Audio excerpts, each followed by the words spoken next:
Big Boss Malayalam season 7 live അപ്ഡേറ്റിലേക്ക് പോകാം.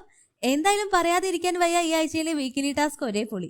കാരണം നമുക്ക് ബോറടിക്കാതെ ഒരുപാട് ചിരിക്കാനുള്ള ഒരു കിടിലൻ വീക്കിലി ടാസ്ക് ആണ് ബിഗ് ബോസ് ഈ ആഴ്ച കൊണ്ടുവന്നിരിക്കുന്നത്.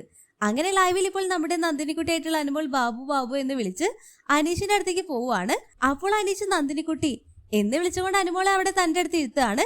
അങ്ങനെ അനീഷിന്റെ കൈയെല്ലാം നോക്കി ഉയർച്ചയും താഴ്ചയൊക്കെ പറഞ്ഞു കൊടുക്കും. ബാബു ബാബു ഇപ്പൊ ഉയർച്ചയിലേക്കാണ് പോകുന്നത് എന്നെല്ലാം നന്ദിനിക്കുട്ടിയായിട്ടുള്ള അനുമോള് പറയും. എന്തായാലും പറയാതിരിക്കാൻ വയ്യ, എല്ലാരും തന്നിരിക്കുന്ന ക്യാരക്ടർ വിടാതെ പിടിച്ചുകൊണ്ട് ടാസ്ക് പൊളിച്ചടക്കുന്നുണ്ട്. അനു ആണേലും സാബു ആണേലും ആര്യനാണേലും എല്ലാവരും തന്നെ കിട്ടിയ ക്യാരക്ടർ മാക്സിമം പൊളിച്ചടക്കാൻ നോക്കുന്നുണ്ട്. അങ്ങനെ നമ്മുടെ അനീഷ് അനുവിന് ഒരു മാജിക് കാണിച്ചു കൊടുക്കും. മാജിക് കാണിക്കാനായിട്ട് അനീഷ് കിച്ചണിൽ നിന്ന് ക്യാരറ്റ്, ചെറുനാരങ്ങ, തക്കാളി ഇതെല്ലാം എടുത്തു വെച്ചിട്ടുണ്ടാകും. എന്നിട്ട് അനുവിനോട് പറയും, നന്ദിനിക്കുട്ടി കണ്ണടക്കി, ഞാനൊരു മാജിക് കാണിച്ചു തരാം എന്ന് പറഞ്ഞുകൊണ്ട് അനുവിനെ കണ്ണടപ്പിച്ച് നിർത്തിയ അനുവിനോട് അനീഷ് കൈയെല്ലാം നീട്ടാനായിട്ട് പറയും. അപ്പോൾ അനീഷ് അനുവിന്റെ കയ്യിൽ ഒരു ക്യാരറ്റ് എടുത്ത് വെച്ച് കൊടുക്കും. അത് കണ്ടുകൊണ്ട് നമ്മുടെ നന്ദിനിക്കുട്ടിയായിട്ടുള്ള അനുമോൾ ഇനി എന്തേലും ഉണ്ടോ, വേറെ എന്തേലും ഉണ്ടോ എന്നൊക്കെ ചോദിക്കുമ്പോൾ നന്ദിനിക്കുട്ടി വീണ്ടും കണ്ണടക്കി എന്ന് പറയുമ്പോൾ അനു വീണ്ടും കണ്ണടയ്ക്കും.